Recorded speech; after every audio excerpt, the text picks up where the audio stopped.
Hello and welcome to the Dixie Belle YouTube channel. I'm Connie from Faff Designs and I'm one of your Dixie Belle brand ambassadors. In the video today I'm going to show you a brand new decoupage paper from Dixie Belle. I used it on the front of this blanket box to add some gorgeous detail and I'm going to show you how I did it.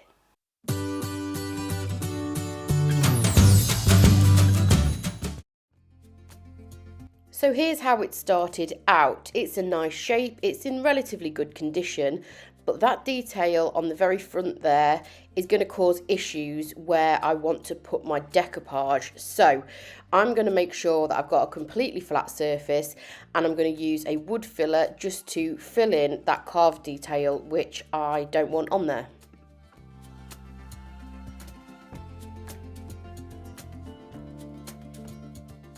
Once that was drying, I then started to sand down the rest of the piece. Now, I want to sand this back to bare wood because it's kind of the effect that I want to achieve is going to rely on some of that wood being seen.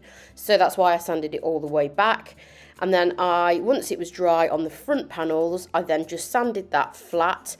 I'm not going to sand the front panels back to raw wood. I don't need to do that. I just want to make sure that I've got a nice flat surface for my decoupage. So the look that I want to achieve on this piece is a kind of washed paint effect. But I want it to look like the paint is kind of draining off the top. So I want to create more of a solid colour around the bottom versus the top. I want to expose more of the wood.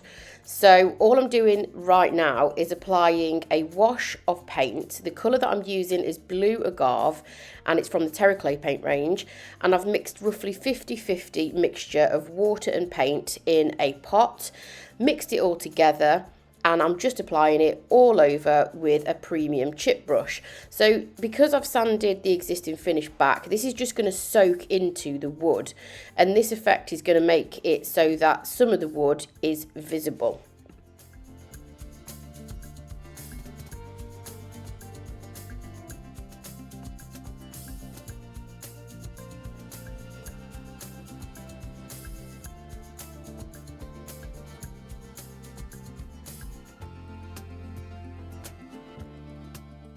Before the paint dried, I then took some shop cloth and rubbed away areas that I want to see the wood grain. So again, like I mentioned before, I sort of want more of the wood apparent at the top and more of a solid blue colour at the base. And this is just going to kind of give a faded vintage look. So I'm really just playing around with where I want to see the wood grain versus where I want the sort of more solid blue colour. So I'm just sort of rubbing it back in areas, and I'm also just going to pick out a little bit of the wood grain sort of lower down just so that it ties all together. And then I'm adding a little bit more paint at the bottom, again just kind of playing around with the placement.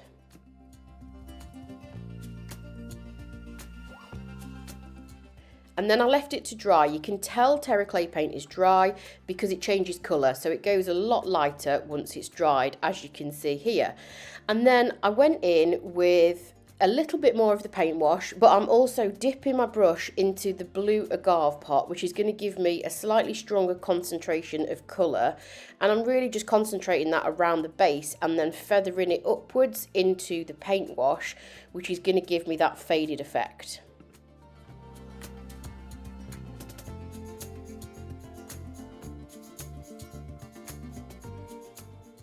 And as that darker blue was drying around the base, I went in with a Dixie Belle sanding sponge and just sanded away some of that colour wash to expose even more of the wood. So I'm just concentrating it around that carved detail on the top and just fading it down so that there's less wood exposed towards the base.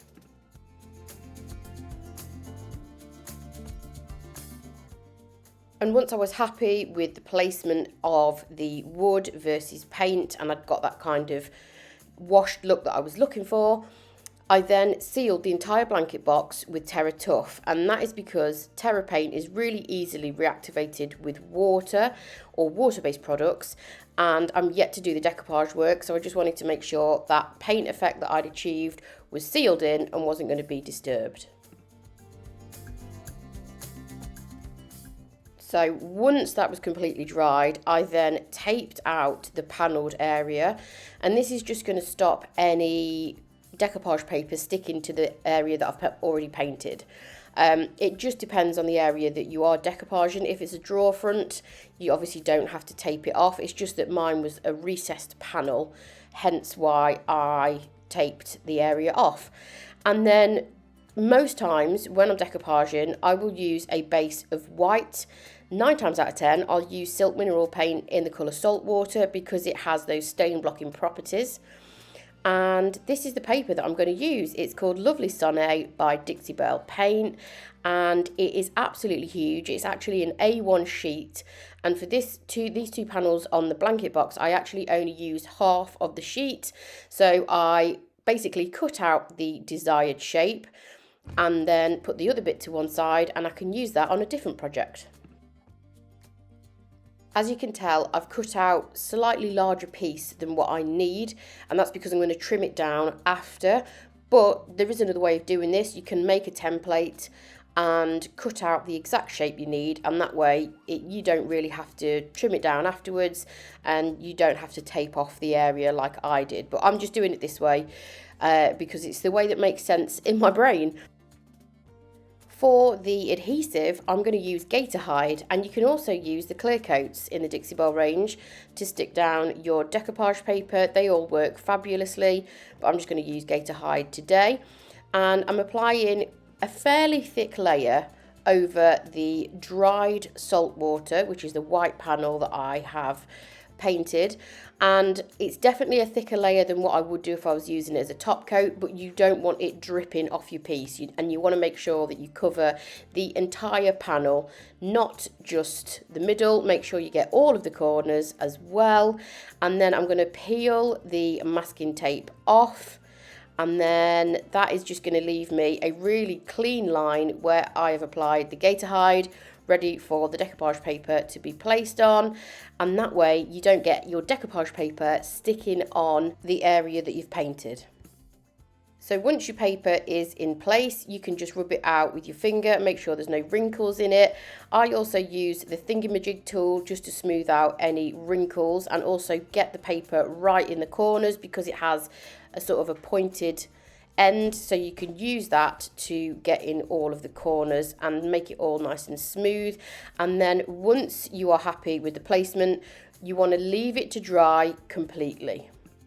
And this paper is really durable and it doesn't rip if you do need to lift it and apply a little bit more Gator Hide. So my corner here was just feeling like it wasn't sticking, so I just lifted it, applied a little bit more Gator Hide with a brush, and then stuck it back down. You're not in any danger of this ripping easily. It's very tough. Like I mentioned before, this part I always find much easier when it's completely dry. So I went back to it and trimmed it off with a craft knife. I'm also using a ruler just so I get a really nice straight edge. But if you've got a steady hand, you don't need to use a ruler.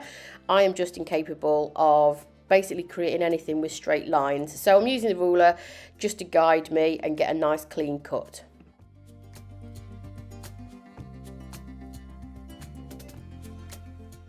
So once I trimmed the excess off both of the panels, I then went ahead and used Terra Tuff over the entire panels and front. So in total, this had 2 coats of Terra Tuff, and that is just going to protect your decoupage paper. And because I am going for that kind of vintage faded look, I decided to use some of the blue agave and just bring that into the paper a little bit. That's just going to give me sort of more of a faded edge around the kind of corners and the edges of the decoupage paper, instead of those really clean, crisp lines.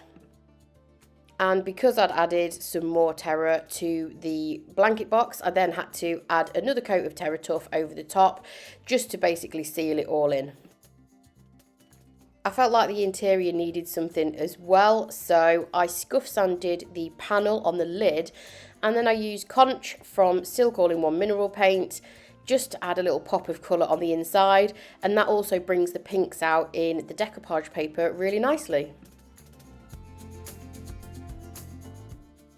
And finally, for a little bit of drama, and I'm just going to create some shading with this as well, I used Best Down Wax in black. I applied it with a premium chip brush, and again I'm just concentrating on the edges of the decoupage paper, which is just going to add some shadow, and I'm also going to use a little bit more on the very base of the blanket box, so it kind of has that more sort of ombre look, sort of going down into a deeper colour from the wood on the top. And here's a couple of close-ups for you. You can see the decoupage paper there is looking absolutely gorgeous, and that pink panel on the interior, and the final shot. Thanks for tuning in and watching the video. I hope you enjoyed it, and make sure you are subscribed to the Dixie Belle YouTube channel for more fun upcycling projects.